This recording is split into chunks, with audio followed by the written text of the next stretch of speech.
पता है चांद पे परियां रहती हैं। जो बच्चे जल्दी सो जाते हैं उनके ख्वाब में परियां आती हैं। दादी अम्मा कहती हैं चांद पे परियां रहती हैं। दादी अम्मा कहती हैं चांद पे परियां रहती हैं।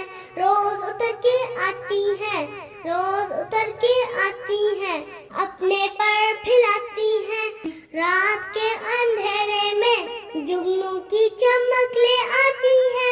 दादी अम्मा कहती हैं चांद पे परियां रहती हैं। ला ला ला ला ला ला ला ला ला ला ला ला ला।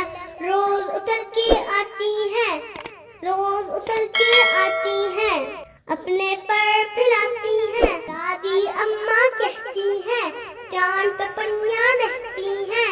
दादी अम्मा कहती हैं चांद पे परियां रहती हैं। आज की रात नहीं सोना है, चांद की परियों से मिलना है।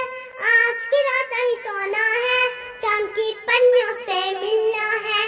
दादी अम्मा कहती हैं चांद पे परियां रहती हैं। जब बच्चे सो जाते हैं परियां नीचे आती हैं।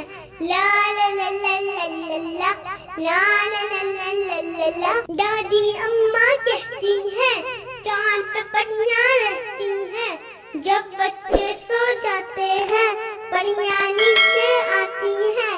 ला ला ला ला ला ला ला ला ला ला ला ला ला। तो बच्चों कैसी लगी आपको परियों की नज़्म?